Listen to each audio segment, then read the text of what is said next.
함께 보셔야 할 말씀은요, 잠언서 22장 6절 그리고 23장 25절 말씀입니다. 잠언서 22장 6절 그리고 23장 25절입니다. 제가 가진 성경책으로는요, 구약 935면에 있습니다.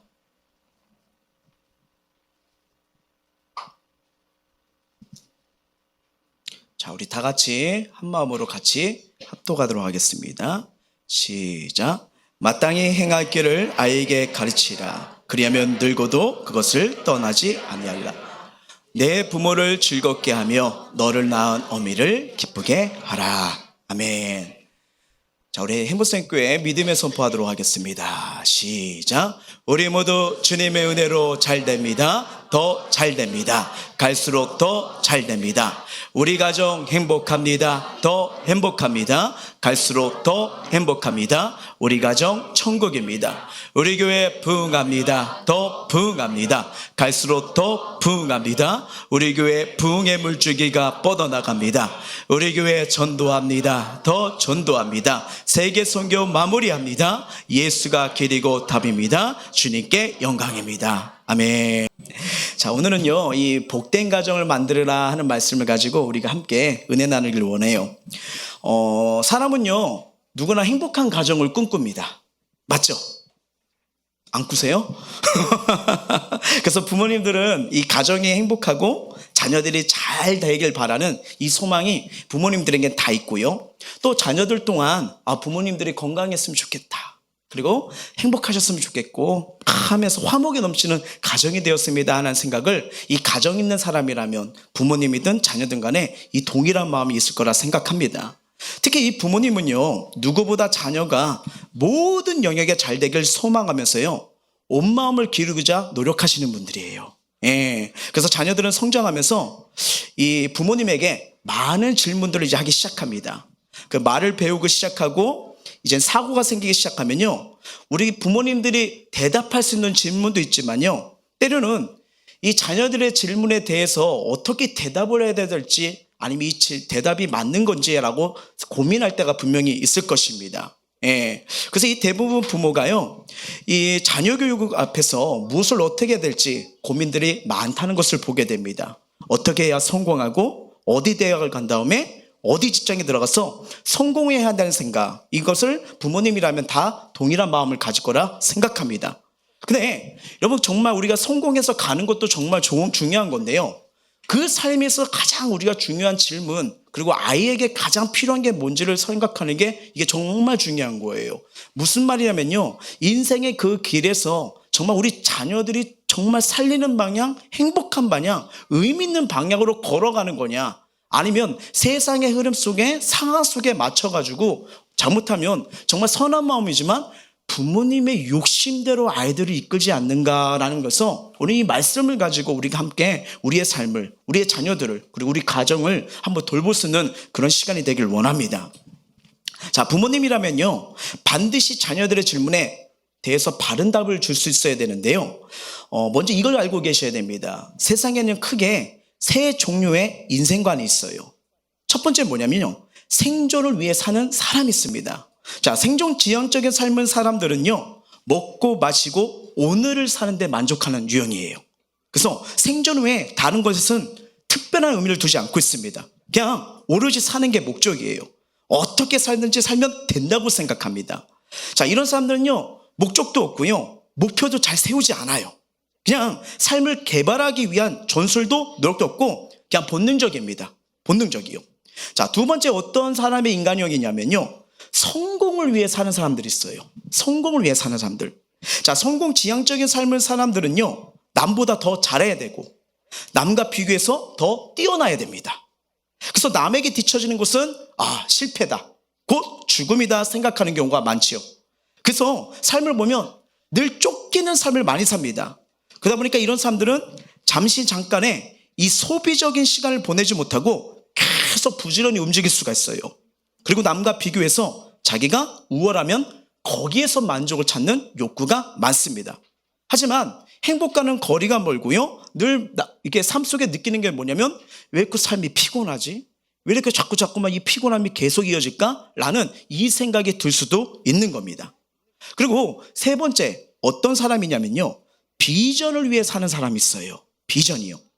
그러니까 하나님께서 주신 이 비전 지향적인 삶을 사람들은요. 언제나 어디서나 무엇을 하든지 자기의 삶을 지탱하는 힘을 가지고 있다는 것입니다. 이런 사람들은 일의 종류나 수고의 대가에 영향을 받지 않아요. 비전을 이루기 위해 어떻게 사냐에 초점을 맞추고 있을 뿐입니다. 자, 이런 사람들은요. 오직 하나님에 의해서만 좌우됩니다. 하나님께서 좋아하신 일에 초점을 두고 사는 인생이라는 거예요. 자, 이런 사람들은요. 세상 사람들의 사상, 풍조, 비난, 조롱, 박해 등에 관심을 두지 않고 두려워하지도 않습니다. 이 비전에 붙잡혀 사는 사람은요. 가는 길에 커다란 장애물이 있고 고난이 막아도요. 묵묵히 그 길을 걸어갑니다. 성경에 이런 자들이 많죠. 노아. 여러분 120년 동안 배를 짓는 게 이게 말이 돼요? 우리가 어떤 똑같은 일을 여러분 1년만 해도 되게 지루하지 않습니까? 근데 120년 동안 아브라함이요, 요셉이요, 욥이요, 다니엘, 니에미야, 이사야, 엘리야, 엘리사, 세례 요한, 사도 바울, 바나바 같은 사람들, 이 성경에 나온 자들이 그런 삶을 사는 걸 우리가 보지 않습니까? 이런 사람들은요, 자기가 어디에 있든 뭘 하든 간에 하나님께서 날 통해 하시고자 하는 이 비전을 붙잡고요, 그 비전을 이루기 때문에 하루하루를 버틸 수 있고 이겨낼 수 있고 견딜 수 있고, 그리고 이 믿음이 있습니다. 반드시 하나님 때가 되면 날 통해 영광을 드러내리라. 그 믿음으로 걸어가자는 데예요. 이게 성경에 나타난 크게 세 방향의 인생관입니다. 크게 우리가 이 세 가지 삶의 방향을 살펴보았는데요.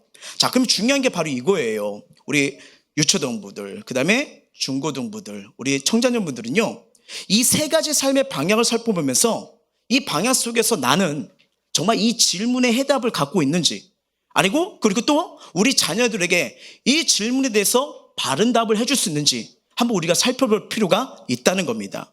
자, 우리가 인생의 방향 속에서요, 저와 여러분들, 그리고 우리 자라는 다음 세대 자녀들이 살면서 늘 부딪히는 질문이 나옵니다. 그게 뭐냐면 아까 보여줬던 크게 세 가지예요. 왜 태어났지? 그리고 죽음 후에는 어떻게 되지? 중요한 거, 무엇을 하면서 살아야 되는가? 이것을 답할 줄 알아야 돼요. 이 세 가지를요. 자, 첫 번째 질문은 왜 태어났는가? 존재의 이유입니다. 존재예요. 존재. 아무리 신앙이 좋은 아이라도요, 이게 학교에 입학하면요, 부딪히는 게 뭐냐면 바로 진화론일 거예요. 그러면서 인지적인 충돌을 경험하게 될 겁니다. 교회에서 배운 창조론과 이 성경의 삶이요, 그리고 학교에서 배운 삶, 이 배운 거에서는 간극이 있음을 보게 됩니다.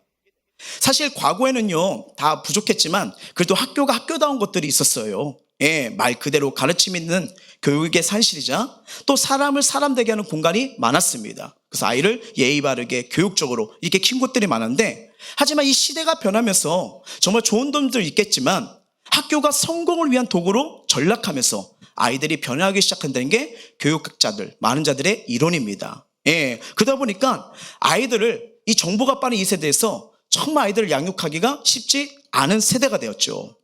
안타깝지만요, 이 학교 안에서 세속적이고 음란한 문화를 공유하게 되는 건 물론 행동과 언어의 폭력에 길드는 사건이 점점 많아지고 있는 시대가 아닐까요? 나름대로 열심히 공부한다는 모범생들조차도 이 치열한 입시 경쟁 속에서 지쳐가는 것은 물론 이기심을 붙이고 성공주의에 물들이는 것을 많이 보게 됩니다. 여러분 아시죠? 아직도 여러분 우리나라 이 청소년 자살률이 OECD 국가 중 여전히 1위입니다. 예, 얼마나 안타까워요. 청소년들의 아픔과 고민을 들어주고 이 만져주는 게 쉽지 않은 세대입니다. 그래서 아이들에게 우연히 생겨난 존재가 아니라 당신은 하나님의 특별 속에서 창조된 복된 존재임을 알려주는 게 정말 중요한 거예요. 여러분 OECD 국가 중에 아이들이 제일 많이 죽는 나라가 우리나라인데, 그 뭐냐면 자존감을 만져주지 못해서 그럽니다. 내가 얼마나 소중한지, 얼마나 하나님께 복받은 자인지, 하나님의 손길이 너를 인도하는지, 이 축복의 말이 정말 중요한 거예요. 자, 창세기 말씀 한번 볼까요? 시작. 하나님이 자기의 형상 곧 하나님의 형상대로 사람을 창조하시되 남자와 여자를 창조하시고 라고 말을 하고 있습니다. 여러분 요즘 이 차별법을 이렇게 해서 얘기를 하는데, 물론 여러분 사람들 차별하면 안 됩니다. 근데 중성은 없어요. 뭐 DNA가 잘못해서 뭐 이렇게 나는 몸은 여자지만 남성이다, 뭐 남자지만 여성이다, 이거 없습니다. 하나님 창조한 그대로예요. 뭐냐면요, 자기가 그렇게 생각하고 결정한 거예요. 네, 분명한 거, 하나님은 남자와 여자를 창조하셨어요. 모든 만물이 그렇게 갑니다. 지으신 그대로 가는 거예요. 그러니까 여러분, 하나님이 나를 창조하시고 나를 사랑하셔, 이걸 아는 사랑하는 자녀들과 내가 왜 살아가는지, 하나님 날 창조하지 못했어, 이걸 모르는 사람들은요, 엄청난 큰 차이가 있습니다. 전능하신 하나님의 손길로 창조된 내가 얼마나 복된 존재임을 알아야, 믿어야 삶이 살아가는 이유와 목적을 깨닫게 될 줄 믿습니다. 자, 두 번째 질문이 뭐였죠? 죽음 후에는 어떻게 되는가잖아요. 종말론적인 질문이에요. 아까는 존재론적 질문이었어요. 두 번째는 종말론입니다. 여러분, 아이들은요, 한 해 한 해 자라면서 처음에 죽음에 대해서 고민할 때가 있어요. 그래서 아마 자녀 키우신 분들은 중간에 나 죽으면 어떻게 돼? 죽으면 뭐가 되는 거야? 이런 말 들어보셨을 거예요. 예, 심각하게 고민하는데, 여러분, 이 청소년 시기에 이 고민이 상당히 많이 나옵니다. 예, 어떻게 보면 우리가 정말 아이들을 복되게 키울 때인데, 우리가 착각할 때가 있어요. 내가 우리 자녀들 다 안다? 아니요. 자녀들도 여러분 가정 소중하게 여기지만 부모님한테 말하는 게 있고 말하지 않는 게 더 많이 있습니다. 정말 많이 있어요. 그러다 보니까 그들의 생각, 마음을 아는 게 이게 정말 쉽지가 않은데, 이 아이들이 삶에 부딪히면서 어려우면서 아픔을 겪으면서 이 죽음에 대해서 고민한 시기가 상당히 청소년 때부터 많이 나오는 거예요. 그러니까 OECD 국가 중에 자살률이 우리나라가 압도적인 1인 겁니다. 참 안타까운 거죠. 마음이 아픈 거죠. 자, 죽음은요, 모든 사람에게 다가오는 사건이에요. 결국 사람은 죽음 후의 삶에 대해 확신에 따라 이 세상을 살아갑니다. 이 세상이 전부라고 믿는다면요, 그냥 잘 먹고 잘 살고라는 방식에 자신의 삶을 소비하면서 만족할 거예요. 만약 환생을 믿는다면요, 삶에 공덕을 쌓아야 된다라면서 그런 선행에 관심이 많을 수가 있겠죠. 이것저것 모른다면 그냥 한 번뿐인 인생 잘 먹고 그냥 한번 폼나게 사는 거야 라면서 욕심과 쾌락으로 채우기 위해서 그것이 자의 삶의 행복이라고 하면서 살 수가 있는 거예요. 하지만 반드시 죽음이 있고요, 죽음 이후에 천국과 지옥을 믿는다면요, 하나님의 말씀을 따라 살아감이 가장 복임을 믿으시길 바랍니다. 죽음을 준비하느냐 준비하지 않느냐, 여기에서 삶의 방향과 목적이 달라진다는 거예요. 그러면 중요한 질문이 세 번째입니다. 무엇을 하면서 살아야 될까요? 한 번뿐인 인생 무엇을 위해 살아야 될까? 이건 여러분 알다시피 비전과 사명에 대한 질문이에요. 하나님 외에 창조된 나를 믿고요, 죽음 이후에 천국과 지옥을 확신한다면 이 땅에서 살아갈 이유와 목적을 하나님이 반드시 빛으로 인도하십니다. 자, 하나님 자녀로서 이 땅에 책임의식을 지니고 사는 거예요. 무슨 말이냐면 신앙생활, 하나님과의 관계가 생활신앙으로 바뀝니다. 삶 속에서 하나님과 동행하는 삶이요. 이해되시죠? 신앙생활, 하나님과 나의 관계 속뿐 아니라 생활신앙으로요, 삶 속에 하나님을 인정하며 그분과 걸어가는 인생으로 바뀌는 거예요. 그러니까 어떻게 해요? 이 세상의 빛의 역할이 뭔지, 하나님이 나의 소금의 역할로 통해서 어떻게 사는지, 이게 꿈이 생기고 비전이 생기고 사명이 생기는 거예요. 비록 내 모습 부족할 수 있어요. 근데 하나님은 나를 만들어 가시는 분이에요. 그래서 오늘의 삶, 내 모습을 가지고 여러분 인생 끝났다, 난 포기됐다, 결정됐다 생각하지 않길 주의 이름으로 축원합니다. 모세도 여러분 80세 부름을 받아서 놀라운 역사를 일으키지 않겠습니까? 여러분, 성경은 주의 청년들이 주님 앞에 나오는도다는요, 나이를 말하는 게 아니에요. 하나님 은혜 인도하심에 반응한 자들이 청년입니다. 청년인 거예요. 그러면서 그 길을 찾아가는 여정이 된다는 거죠.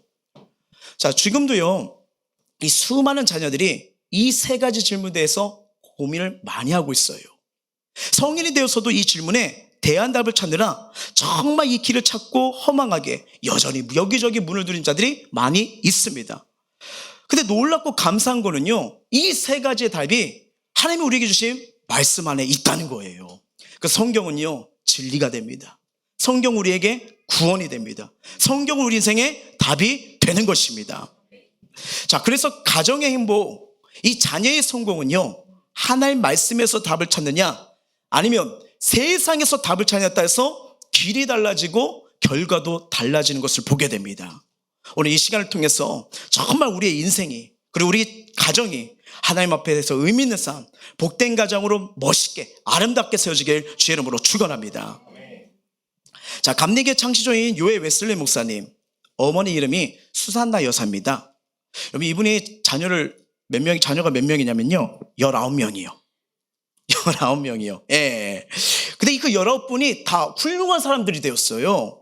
그래서 사람들부터, 야, 어떻게 하면 자녀들이 세상에 물들지 않고 그렇게 틀림없이 청결한 신앙생활을 할 수 있고 이렇게 갖가지 영역에서 하나님께 쓰임받는 인생이 됐냐 하면서 어머니한테 물어봤대요.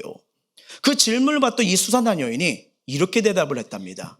첫째는 성경이요, 둘째는 채찍입니다. 성경과 채찍이라는 거예요. 어렸을 때 가르쳐야 할 것이 있다는 것입니다. 어렸을 때 가르치지 않으면요, 이 기초를 제대로 쌓지 않는 건물과 같이 위태한 인생이 된다는 거예요. 어렸을 때 마땅히 행할 길을 가르쳐야 튼튼하고 아름다운 인격이 형성되어서 이 세상을 살아가는 동안에 일어나는 여러 가지 문제와 갈등 속에서 하나님이 원하시는 뜻을 찾게 되고요, 그리고 자녀가 잘 되고 승리할 삶을 살 수 있는 비결이 바로 말씀 안에 있다는 거예요. 요즘 참 인권이라는 미명으로 이 가정에서 학교에서 체벌을 금지하고 있습니다. 참 좋은 점도 있는데 그 결과 부모나 노인, 스승의 권위가 땅에 떨어지고 있는 상황이잖아요. 체벌 없이 자란 아이들이 얼마나 무료한지 요즘 길거리에서 잘못된 행동을 하는 아이를 함부로 충고했다가 무슨 봉변을 당할지 모릅니다. 10년 전만 해도요, 길 가다가 애들이 담배 피면 제가 꼭 갔거든요. 지금 무서워서 못 가겠어요. 예, 그러면서 맨날 불러가지고 너 몇 살이야 막 이러면서 막 하면서 옛날에 그래서 옛날 청소년 사역했을 때는요, 그 뭐라 하죠, 두목 원숭이 뭐 이게 별명이 들어가지고 애들이랑 막 이렇게 했는데, 근데 이제 청장년부 섬기고 몸 하다가 이제 한 해 가니까 지금은 무서워서 말을 못 걸겠더라고요. 근데 시대가 지금 그런 문화 아니겠습니까? 한편으로 인본주의가 좋은 것 같은데 그 결과가 유익이 없는 걸 많이 보게 됩니다. 그래서 하나님의 말씀을 따라 사는 것이 때로는 어리석어 보여도요, 근데 말씀은 꼭 체험적인 결과가 나와요. 예, 유익을 주고 그 사람을 살리고요, 그 사람의 인생에 하나님의 비전이 생기면요, 그 사람을 뛰어넘어서 가족, 지역, 민족, 열방을 살리는 그 놀라운 자들이 바로 나오는 거예요. 이게 성경의 인물들이고 지금 이 시대에 살아가는 우리 모두에게도 주시는 하나님의 동일한 은혜가 되는 것입니다. 그래서 오늘 본문 말씀 잠언 22장 6절 한번 다시 읽어볼까요? 시작.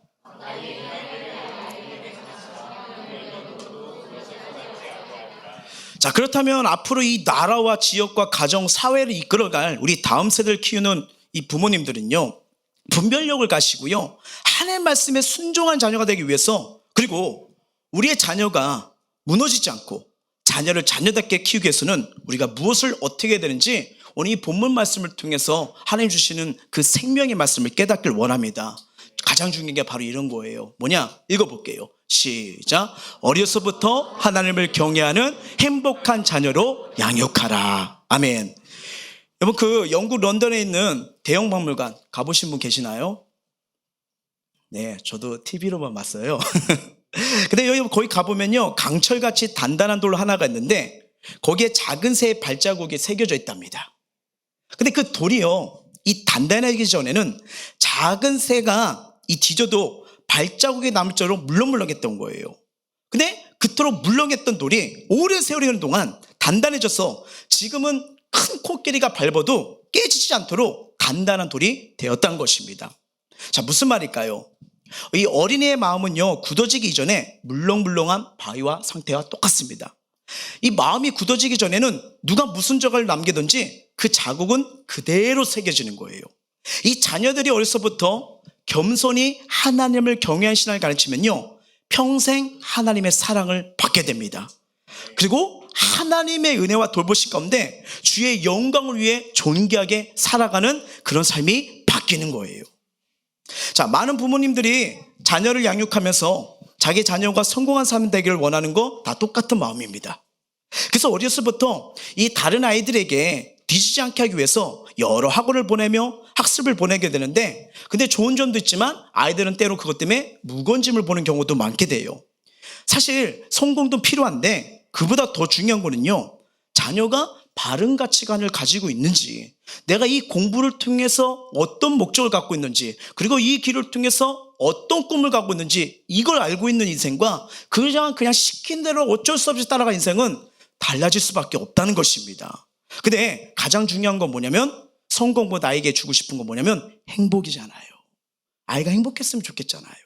예, 이 사람이 성공의 목표를 두고 더 많은 물질을 소유하는 데 목표를 두고 살다 보면요, 이 사람이 너무 삭막해질 수 있고요, 자기밖에 모르는 이기적인 불행한 사람이 될 수 있습니다. 그래서 이 부모가 자녀들이 바른 가치를 가진 행복한 자녀되기를 원한다면 무엇보다도요, 행복을 주시는 하나님, 그 길을 인도하시는 하나님, 그 인생의 시작과 끝까지 책임질 수 있는 하나님을 만나도록 하는 게 가장 첫 번째 축복입니다. 자, 에베소서 말씀 한번 볼까요? 시작. 또 아비들아, 너희 자녀를 노엽게 하지 말고 오직 주의 교훈과 훈계로 양육하라. 아멘. 자녀를 성공시키겠다는 이 어렸을 때 무거운 짐을 쥐어준 것은 잘못하면 자녀들을 노엽게 할 수 있다는 거예요. 그런 자녀의 마음에 만약에 성적이 큰 강박감으로 자리 잡게 되면 이 성적이라는 노이로제에 걸리게 됩니다. 이런 마음에 행복이 자랄 수는 없겠지요. 근데 어려서부터요, 주의 말씀으로 하나님을 경외하게 가르치고 하나님의 사랑을 깨닫게 하고요, 이웃을 사랑하는 삶이 되고 주님의 은혜에 감사할 줄 알고 맡겨진 일에 감사하면 작은 일에도 보람을 느끼고 긍지를 가져서, 아, 내가 이렇게 행복한 사람이고 누구에게도 행복을 줄 수 있는 거구나 하면서 자존감이 올라갑니다. 자존감이요. 욕심 부리지 않게 살고 다른 사람과 비교하면서 괴로워할 필요도 없는 거죠. 없는 거죠. 작은 것이라도 나누고 베푸는 삶을 살게 되고요, 주님을 본받아 사랑하는 삶을 살면서 주님이 주신 참 기쁨과 평안을 맛본 자, 이 자들이 행복한 자가 되는 거예요. 어려서부터 하나님을 경외하게 되면요, 세상 자랑보다 겸손히 주님을 높이는 자가 되고, 아무리 세상에서 잘되고 부여져도요, 요새처럼 다니엘처럼 모든 영광을 주님께 돌리는 자는 그런 삶이 되는 겁니다. 우리가 자녀에게 기능 교육을 시키고 영어와 수학을 가르치는 것도 좋고 좋은 학문을 가르치는 것도 되게 좋은 거예요. 하지만 신앙교육이 우선입니다. 하지 말라는 게 아니에요. 가장 중요한 거예요. 누가 날 창조하시고 나에게 꿈을 주신 자가 누구고 시작부터 인생까지 누가 날 돌볼 수 있는지 이걸 알려주는 거예요. 그래서 주일 성수를 가르쳐 주셔야 됩니다. 예배가 복이거든요. 그리고 예배를 가르치시고요, 기도와 찬송을 가르치시고 헌신과 봉사를 가르쳐야 됩니다. 하나님을 섬기는 걸 가르쳐 놓으면요, 나이가 들어도요 하나님을 떠나지 않습니다. 바른 인생께서 떠나지 않고요, 아름답게 인생을 살게 되는 겁니다. 그리고 중간에 다른 길로 갔을지라도요, 하나님의 사랑을 체험한 자는 또 돌아옵니다. 또 돌아오는 거예요. 그리고 어려운 이웃을 돌보는 자가 되고요, 여러분, 어려운 이웃을 돌본다는 건 뭐냐면 세상의 가치관, 인생관이 넓어졌다는 거예요. 넓어진 거예요. 여러분, 이런 자가 리더입니다. 이런 자가 리더가 되는 거예요. 세상에서 낭패를 당해도 두려워하거나 절망에 빠지지 않게 됩니다. 어떤 고난을 만나도요, 주님 의지하며 고난을 극복한 자가 되고요, 어떤 상을 만나도 하나님 자녀께 당당한 자가 될 수 있습니다. 어느 초등학교에서 있었던 일이에요. 이 선생님이 아이들에게 뿌리라는 제목을 주고 조상들에 대해 발표하라는 이 숙제를 내줬어요. 그래서 차를 하나씩 나와서 아이들이 발표하기 시작합니다. 한 아이는 우리 조상 가운데는요, 조선시대에 예조판사를 지내신 분이 있고요, 대단하죠. 우리 할아버지는 이 학교 교장 선생님이에요. 엄청난 빽이죠. 그리고 우리 아버지는 무역회사 사장님이에요. 막 자연스럽게 발표를 하는 거예요. 또 한 아이는 우리 아버지는 경제학 박사예요. 다른 아이는 우리 아버지는 성악가고요, 우리 엄마 피아니스트 하면서 저마다 이제 자랑스러운 걸 이렇게 얘기를 한 거예요. 근데 한 아이가 나오는데 여기서 선생님의 얼굴이 굳어지기 시작했어요. 당황했습니다. 왜냐면요, 그 어린아이는 부모님이 없는 고아원에 사는 아이였어요. 그 선생님이 순간 어쩔 줄 모르는 거예요. 아, 이거 실수했다. 저 아이 어떻게 하지? 이것 때문에 더 상처받으면 어떡하지? 막 자책감에 어찌할 수 없는데, 그렇다고 너는 하지 마 이러면 또 오해가 될 것 같고. 근데 그 아이가 어느 순간 강단에 올라간 거예요. 그리고 그 친구들한테 어떻게 이야기를 하냐면요, 우리 아버지는 하나님이에요. 우리 아버지는 아들, 딸이 너무 많아요. 그래서 나도 아주 많은 형제들이 있어요. 이 세상 모든 것이 우리 아버지 것이고요, 우리 아버지는 사랑도 아주 많아요. 이 아이의 발표를 듣는 선생님이 울어버렸대요. 울어버렸대요. 참 얼마나 자존감 있는 아름다운 아이예요. 분명히 상황과 환경 처지를 보면 더 가슴 아래 응어리가 있고 아픔도 있지만, 그 문제, 그걸 통해서 무너지는 게 아니라 하나님이 나의 하나님이시지, 영원한 아버지시지, 그리고 여기 있는 사람들이 하나님 앞에서 우리 모두 사랑하는 형제자매지 하면서 이 양적인 자존감으로 그 상을 이겨내는 모습, 얼마나 기대됩니까? 귀한 모습 아닐까요? 정말 우리 모두가, 우리 자녀들이, 또 우리 모두가 어디서도 당당하게 정말 하나님 주신 은혜에 감사하고 내가 축복받는 자녀란 걸 당당히 고백할 수 있는 우리 모두가 되시길 주의 이름으로 축원합니다. 자, 그러면서 이 어려서부터요 하나님을 경외하는 행복한 자녀로 우리 자녀를 무리치 않는 그 방법들이 있어요.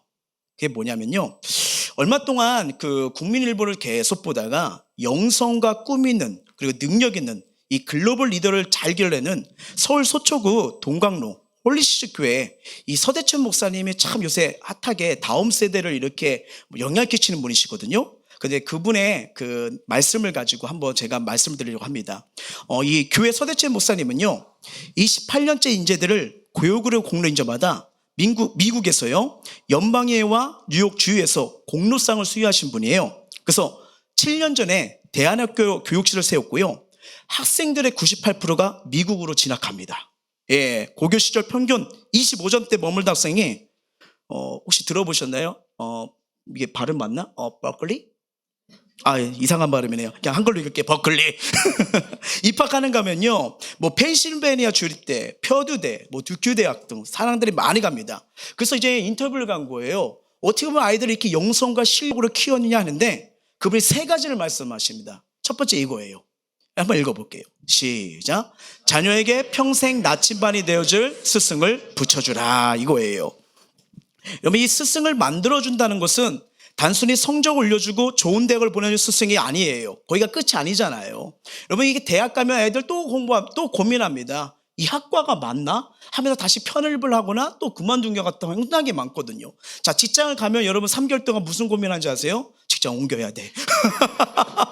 계속 삶이 부딪히기 이런 거예요. 근데 그 자녀들의 인생의 아픔, 상처를 정확히 잡아내고요, 그 관계를 컨트롤하는 분은요, 영적인 스승입니다. 영적인 스승을 만나야 돼요. 이 스승 없이 자녀가 성공한 것은 이 물고기가 물밖에 살아가는 것과 같습니다. 그래서 이 자녀의 앞날의 길잡이가 되어주는 좋은 스승을 붙여줘야 됩니다. 왜요? 내 자녀의 인생의 주권은 하나님에게 있잖아요. 하나님에게 있잖아요. 하나님 모르는 자는 결단코 자녀의 인생을 바르게 이끌 수가 없거든요. 우리가 여러분 사랑한다 할지라도 여러분 아이들이 언제부터 사회생활 하는지 아세요? 우리 아까 여기 3살, 4살 왔잖아요. 얘네들 지금 사회생활해요. 아침 9시 되면 어린이집으로 출근합니다. 그리고 3시 반, 5시 되면 퇴근해요. 정말 얼마나 고생 많아요. 그렇죠? 우리 초등학생들도 마찬가지고, 중학교, 고등학생들 마찬가지고, 대학생들 마치고, 또 우리 장년부들도 마찬가지잖아요. 또 출근하고 하는 가운데, 근데 그 순간부터는 우리가 손을 놔야 돼요. 옆에 있어줄 수가 없잖아요. 근데 전능하시고 사랑하시고 그 아이를 창조하신 하나님이 함께 해준다고 생각해 보세요. 가장 큰 힘 아니겠습니까? 가장 큰 축복 아니겠습니까? 그럼요. 그래서 여러분, 하나님을 모르는 스승에게 맡기는 것도 그것도 정말 귀한 거지만, 내 아이를 맡긴 거는요, 영적으로 돌봐주고 하나님의 비전과 꿈을 알아주는 거. 그래서 영적인 교사, 아이의 영혼과 꿈을 위해 기도해줄 교사를 만나는 게 축복입니다. 그래서 여러분, 우리 교사들 위해 많이 기도해 주십시오. 아이들을 사랑하고 기도하는 교사가 되도록요. 그래서 저희도 부족하지만요, 토요일 날 오신 분들 알겠죠? 왜 기도회를 하냐면요, 교사들 셀지기도 다 나와서 기도시킵니다. 왜? 내일 섬길 영혼들을 위해서 기도하라고요. 예, 인간의 지식으로 전보고는요, 우리도 한계 있지만 우리 하늘의 은혜, 사랑을 받아야 되잖아요. 그래서 교사들이, 셀지기들이 은혜 받고 주일날 섬기도록, 그래서 저희가 토요일날 계속 기도회를 하는 겁니다. 예. 자, 두 번째, 내 발달의 결정적인 10대 마지막 골든타임을 잡아라. 예. 결정기인 10대 마지막 골든타임을 잡아라. 무슨 말일까요? 자, 인간은 총 3번에 걸쳐 내 발달의 결정적인 시기를 거치게 됩니다. 첫 번째 시기는요, 임신기요. 그래서 뇌 세포를 구성하는 신경세포인, 참 이거 연구하는데 별 단어가 다 오더라고요. 유련이 임신 4개월쯤 약 2,000개가 생기는 폭발적인 유련이 생성기라고 합니다. 하여튼 좋은 거예요. 좋은 거예요. 근데 제가 옛날에 이렇게 태영아부 섬기고 이렇게 했을 때 보면데, 그 아이 속에, 뱃속에 있을 때 여러분, 아이를 위해 기도하는 거 이거 정말 다릅니다. 물론 아이가 자라면서 예수님 만나 신앙도 다르지만 이 기도를 많이 받고 나온 아이가 영성이 좀 다르다는 것을 많이 보게 돼요. 예. 그렇다고 난 저기 애 냈을 때 기도 안 했는데, 아니요, 지금부터 기도하셔도 돼요. 많이 축복해 주십시오. 그 아이들의 기도에 영향이 들어갑니다. 예, 정말 귀한 거예요. 그래서 이런 게 있고요. 자, 이걸 왜 했느냐? 우리 청년들 이제 결혼해야죠. 그렇죠? 결혼하면 나중에 정말 하나 믿음에 보자면요, 아이가 생길 때 기도 많이 하시면 정말 좋아요. 자, 두 번째 시기는요, 3세까지로 이 유련이 외부에서 들어온 정보를 뇌 전체로 전달시키다가 시냅스가 있대요. 전 모르겠어요. 20배 이상 증가요. 이 두뇌 발달과 다 연관된 거라 생각하시면 돼요. 75% 이상의 두뇌 발달을 이룬 시기라고 합니다. 예, 그러니까 엄청 중요한 거죠. 우리 다음 세대가 이렇게 잘하는 거. 그리고 마지막 이 골든타임이 언제냐면요, 12에서 18세로 이 전두엽이 가장 왕성히 발달하며 뇌의 급변화가 이루어지는. 그러니까 우리 지금 뭔가 암기해보라 하면 이제 힘들잖아요. 무섭잖아요. 그리고 점점 흰머리가 많아잖아요. 근데 가만히 보면 이 청소년들 암기하면 정말 빨라요. 이거 빨라요. 이때가 정말 리모델링이 되는 중요한 시기인 겁니다. 예. 그래서 애들 이렇게 보면 게임 되게 많이 하죠. 우리는 모르는데. 왜요? 전두엽이 발달해서 그래요. 예, 엄청 그 시기인 겁니다. 그러니까 제가 이 말씀을 드린 이유가 뭐냐면, 이 청소년기의 뇌는요, 인생 내 발달의 마지막 골든타임이래요. 그래서 어떤 자극을 받냐에 따라서 내가 다시 태어난 것 같은 변화를 가져온다 합니다. 이처럼 앞으로 평생을 가지고 살아갈 뇌를 결정한 시기인데, 어떻게 뭐예요? 자녀의 생명이 걸려있는 시간인 거예요. 그래서 이 골든타임에 이 사그러질 세상의 지식과 능력이 아닌 하나님을 아는 믿음으로 빛나는 황금기를 선물하라 이거예요. 여러분, 요셉도 끌려간 게 약 12세에서 15세고요. 다니엘도 마찬가지입니다. 그리고 다윗도 여러분, 사무엘 선지자 때 기름 부을 시간이 그 청소년 시기예요. 여기서 어떻게 구상할 따라서 정말 앞날이 더 달라지는 걸 보는 거 아니겠습니까? 그래서 자라는 아들에게 이 신앙교육이 축복이라는 거예요.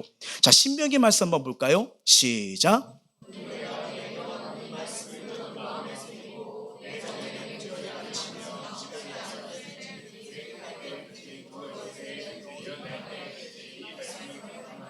아멘. 여러분, 전 세계에서 노벨상을 제일 받은 민족이 바로 유대인이라고 하잖아요. 근데 그들의 삶 아시죠? 학교 가서 처음 하는 시간이 바로 말씀입니다. 그리고 말씀 끝나면 수업을 가르쳐요. 근데 이 전 세계인들이 지금 미국 경주를 다니는 게 다 유대인들인 걸 알고 계시잖아요. 그 지혜가 어디 있을까요? 하나님 말씀이에요. 이 말씀이 들어가니까 정말 놀라운 거 아니겠습니까? 우리 유초등부 제자훈련이랑 중고등부 제자훈련하면 말씀 암송 있어요, 없어요? 있죠. 오늘 보세요. 주일학교 춤도 말씀 요절성으로 하잖아요. 왜요? 아이들 인생을 바꿔 쓰는 가장 축복의 말씀이기 때문이에요. 예, 정말인 거예요. 이 말씀이 인격이 됩니다. 인격이 되고 삶이 되는 거예요. 그러면서 어느 순간 아이들에게도 눈물과 고통과 힘든 순간이 오잖아요. 근데 이 말씀이 어느 순간 떠올라요. 말씀이 나를 살려줘요. 말씀이 다시 한번 일어날 수 있는 은혜를 주는 것입니다. 예, 놀라운 거예요. 말씀이 떼은 마음의 법이 되어서 죄에서 떠날 것이며, 좌절할 때 말씀을 통해 힘을 통해 일어날 거고요. 어떻게 해야 될지 모르는 상황에서는요, 그 말씀이 생각나서 생명의 길을 선택할 수 있는 은혜가 부어지는 겁니다. 그리고 중요한 게 이거예요. 세 번째예요. 자녀의 있는 그대로 감격하십시오. 감격하세요. 이게 자녀들이 사랑받고 있구나라는 증거예요. 여러분, 내 아이가 숨 쉬고 먹고 마시는 거, 이거 정말 축복입니다. 이게 다니엘 기도하거나 옛날에 다른 교회에서 사역하러 갔을 때 아이들이 못 먹고 병석에 누워있는 자도 있었고요. 최근에도 어떤 교회에 이렇게 탐방해서 한번 가서 기도실을 갔는데, 어떤 부모님이 이게 모르겠어요. 어떤 아이인데 그냥 온몸이 삐쩍 말라서 이렇게 서 있지를 못하는 그런 모습, 이렇게 구석에 놓고 계속 울면서 기도하는 그 모습에 마음이 너무 다가오더라고요. 그러면서 잘 모르지만 하나님, 저 어머니의 마음, 저 아이의 마음 만져주세요. 구석에 누가 혹시 또 피해될까 봐 잘 기도실 귀에 들어서 계속 눈물로 기도하는 아이. 이게 딱 봐도 나이가 한 모르겠어요. 한 20, 30살 같은데 몸 체형은 한 10살? 온몸이 그런 모습이었는데 엉엉 우는 그 부모님의 그 마음이에요. 그러면서 야, 우리 자녀들이 먹는다는 거, 숨 쉬고 있다는 거, 걸어 다니는 거, 이거 되게 축복이구나. 천국이구나. 여러분, 우리 그 아이가 아파서 병원 없고 달려가 본 적 있으시죠? 저도 몇 년 전에 셋째가 이게 옆방향으로 차가 와가지고 교통사고로 다리가 완전 동강에 난 적이 있었거든요. 그 애를 딱 받았는데 이게 다리가 완전 이게 눈에 보이는 거예요. 그들 안고 가는데 막 눈물이 쏟아지더라고요. 차라리 내가 아프면 좋겠다. 이게 다 부모님의 마음인 거예요.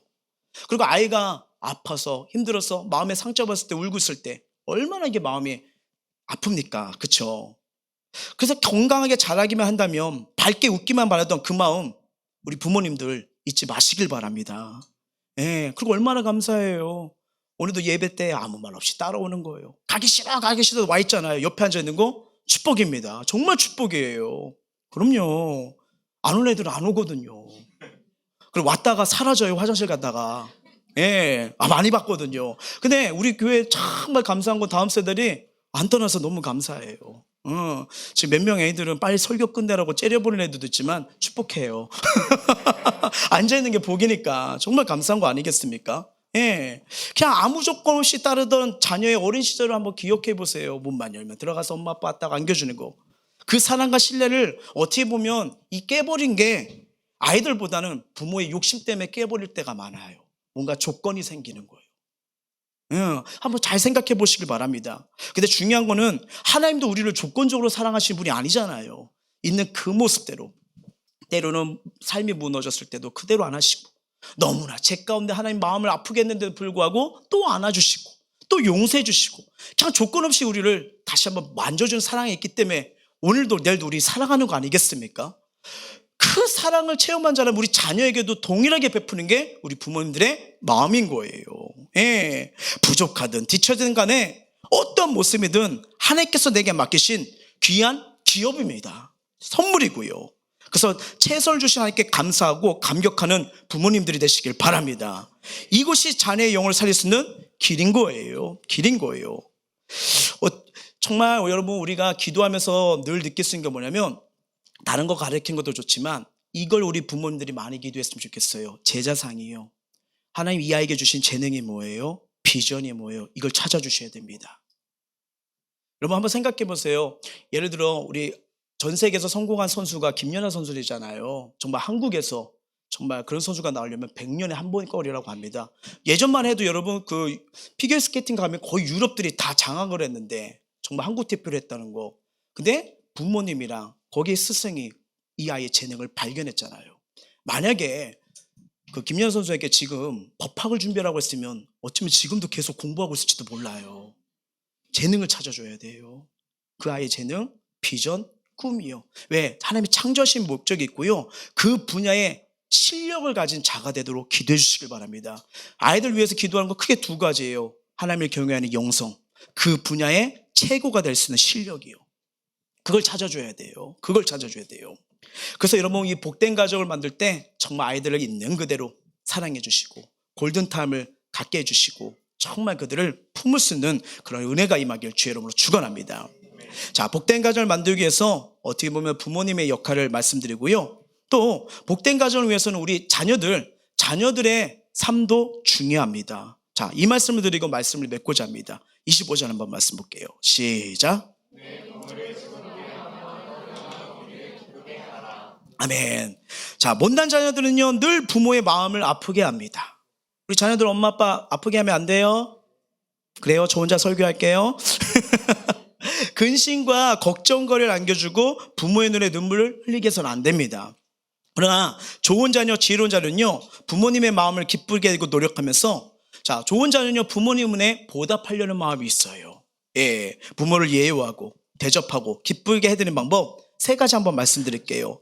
근데 이걸 가만히 보니까 이 방법은 하나님 섬기는 것과 비슷합니다. 예, 먼저 마음을 들이시길 바랍니다. 아무리 몸에 교회 나왔을지라도 마음이 하나님께 가 있지 않으면요, 죄송합니다, 헛된 거예요. 헛된 거예요. 그래서 신명기에 보면요, 하나님 섬길 때 마음을 다하고 성품을 다하고 뜻을 다하고 힘을 다하여 하나님을 사랑하라고 했습니다. 여러분, 교회에 왔지만 하나님을 사랑하지 않으면요, 하나님 주신 은혜 마음 놓쳐버리는 거, 이건 나의 마음의 자세의 문제인 겁니다. 예, 힘을 다해. 여러분, 부모님에게도 마지못해 형식적으로 대하고 진실한 마음을 들이지 않으면요, 그 마음이 전달도 안 되고 서로가 우아하게 되고 마음이 더 아파질 수밖에 없는 거 아니겠습니까? 그래서 진심으로 존경해 드십시오. 진심으로 존중해 드리십시오. 2번째 뭐냐면 하나님과 함께하는 시간이에요. 아무리 하나님을 사랑한 마음이 있다 해도 예배의 자리에 오지 않고 하나님을 위해 시간 쓰지 않으면 소용이 없습니다. 마땅히 하나님께 드려야 할 시간, 다른 일로 시간을 들이지 못하는 것은 하나님보다 그 일을 더 중요하게 여기고 그것을 더 사랑한다는 뜻이에요. 그와 같이 시간을 내어 부모님을 자주 찾아뵙고 이야기를 나눠야 된다는 겁니다. 만약에 거리상 멀리 떨어졌으면 어떻게 해야 돼요? 전화라도 안부 연락 드리면서 얘기를 해야 되는 거죠. 그리고 3번째가 뭐냐면 물질이에요. 물질이요. 하나님이 우리들이 주머니가 탐이 나서 돈이 탐이 나서 물질이라고 들은 게 아닙니다. 하나님이 우리들에게 원한 것은 그 물질 속에 우리의 땀과 눈물과 정성이 담겨있기 때문이에요. 그 물질 드림 속에 사랑과 정성을 보시는 겁니다. 왜? 물질 있는 곳에 내 마음도 가게 되었고 그때 믿음도 자라기 때문이죠. 바로 이거예요. 우리 부모님들이 자녀들을 위해서 얼마나 뒷바라지 많이 합니까? 그렇죠? 허리띠를 졸라매시고, 그렇죠? 그 노래 아세요? 옛날에 나온 건데, 어머님은 짜장면이 싫다고 하셨어. 그러면서 참 부모님의 사랑을 얘기하는 그것을 우리가 기억하잖아요. 바로 이런 거예요. 부모님들은 안 드시면서 아이들을 어떻게든 먹게 하고 자신들이 쓸 거 이런 것을 다 아끼면서 아이들 학비, 학원 모든 것을 하고 있지 않습니까? 예. 지금 우리 자녀들 집에서 생활하면서요, 하숙비 내는 아이들이요, 옷값 내는 분들이요. 여러분, 이거 정말 귀한 복이에요. 정말 복이에요. 사랑이 안 있으면 키우지 못합니다. 그게 사랑이에요. 그럼요. 이렇게 하나님께 하듯 부모님께도 마음을 드리고 시간 드리고 물질 드리고 공경함으로 부모님을 기쁘게 하는 게 자녀들의 마땅한 모습이라는 거예요. 이게 복받을 자녀의 삶입니다. 자, 오늘 말씀을 맺도록 할게요. 좋은 부모는 하나님을 경외하는 바른 신앙을 가지고 주의 교훈과 훈계로 양육하는 거, 에베소의 말씀을 꼭 기억하시길 바랍니다. 그리고 부모님의 욕심, 부모님의 고집, 세상 중심의 풍조, 부모의 권위서가 아니라 주님의 교훈과 사랑으로 아이들을 돌볼 때 그 가정에 정말 지혜롭게 복되게 열매가 맺는다는 거예요. 또한 성도는 자녀를 하나의 좋은 인간으로만 키우는 게 아닙니다. 더 중요한 사명은 하나님의 자녀로 이 땅에 태어나게 하신 그 아이의 꿈을 찾도록 도와주는 게 또 부모님의 역할인 거예요. 그리고 그 깊은 사랑을 가지고 자녀를 위해 기도하면서 좋은 신앙의 본질을 끼치고는 그런 힘쓰는, 그런 기도하는 우리 부모님들이 되시길 바랍니다. 그리고 영성과 실력이 넘쳐서 지역과 민족과 일방을 살리는 복덩어리가 되도록 계속 기도하십시오. 여러분, 아이가 자라면요, 이 기도가 10년, 20년, 30년 돼도 계속 울립니다. 그래서 가장 중요한 순간에 그 기도가 그 아이들의 선택권에 생명을 살리는 선택의 길로 열쓰는 커다란 힘이 될 줄 믿습니다. 또한 마지막으로 자녀된 도리로 부모님을 기쁘게 해드리십시오. 마음과 정성 들이며 공경하시고요. 예, 그리고 기도해 주시고 또 연락 자주 해 주시고 또 식사나 이렇게 선물로 드리면서 부모님의 사랑을 표현했을 때 그 가정이요, 말씀대로 성경대로 은혜대로 그 가정에 은혜와 행복과 기쁨이 넘치는 것입니다. 하나님은 우리 모든 가정이 행복하기를 원하십니다. 이 사랑을 누릴 수 있는 우리 모두가 되시길 주의 이름으로 축원하고요, 5월달 정말 이 말씀을 통해 행복한 가정, 행복한 부모님, 행복한 자녀들 되시길 주의 이름으로 축원합니다. 우리 찬양하도록 할게요.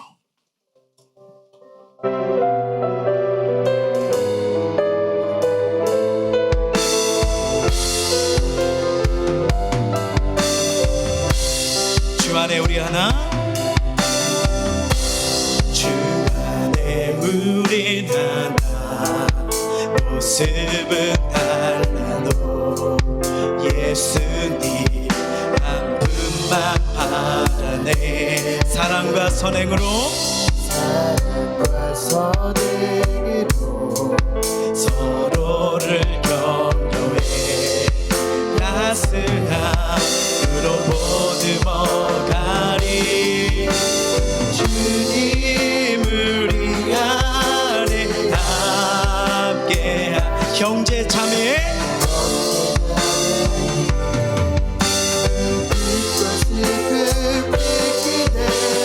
내 안에 있는 주님 모습 보내 그분 기뻐하시네.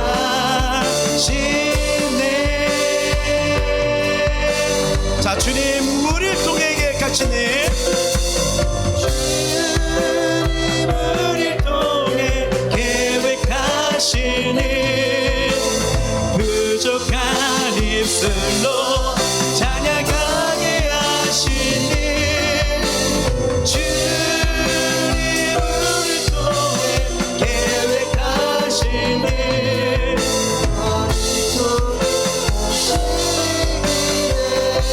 자, 우리 옆에 있는 자녀들, 옆에 있는 분들 한번 손 좀 잡아주세요. 그리고 축복해 주세요. 모습은 다르지만 이 한 사람을 향한 하나님의 계획이 있습니다. 축복이 있어요. 한번 기대해 보세요. 하나님이 이 사람을 어떻게 사용할 줄 모릅니다. 하나님이 이 가정 어떻게 사용할 줄 모릅니다. 하나님이 이 은혜를 우리 공동체에 어떻게 이루실 줄 몰라요. 근데 분명한 건 하나님 뜻에는 축복과 선한 인도하심이 있다는 것입니다. 이 시간 축복하며 기도합니다. 주님 우리를 통해 주님 우리를 통해 계획하시니 부족한 입술로 찬양하게 하시니 주님 우리를 통해 계획하시니 너를 통해 우리 한 번 더 축복합니다. 당신을 축복합니다. 주님 우리를 통해 주님 우리를 통해 계획하시니 부족한 입술로 찬양하게 하시니 축복합니다. 주님 우리를 통해 계획하신 너를 통해 하실래 기대해. 자, 먼저 우리 사랑하는 다음 세대를 위해 한번 축복 기도해줬으면 좋겠어요. 아마 모태신앙으로 자라신 분들은 알 거예요. 우리 장년모 중에 참 부모님의 기도가 어느 순간 떠오를 때가 있고 힘이 될 때가 있어요. 참 이 기도가 인생이 얼마나 아름다운 복인지요. 여러분 모태신앙 아니어도 상관이 없습니다. 주님의 은혜는 지금 기도한 자에게 부어지거든요. 역사하시고요 모든 사람에게 임하거든요. 그래서 이 시간 우리 선생님들 또 부모님들이 같이 앉았다면 손을 꽉 잡고 이 기도해 주세요. 하나님 오늘 말씀처럼 평생 납치반이 되어줄 스승 붙여주시고 10대의 마지막 골든타임을 기억하며 하나님을 부여잡을 수 있도록, 그리고 우리 자녀 있는 그대로 사랑하게 해주세요. 판단하고 정죄하고 조건적으로 보는 게 아니라 있는 그대로 머리부터 발까지 사랑하게 해주시고 영서가 실려 갇혀서 열방을 살리는 도구가 되도록 우리 사랑한 자들을 다음 세대를 하나님 그렇게 세워 주시옵소서. 우리 주님의 마음으로 사랑의 마음으로 간절하게 자녀들을 위해 마음을 토하고 입술 열어 기도하겠습니다. 하나님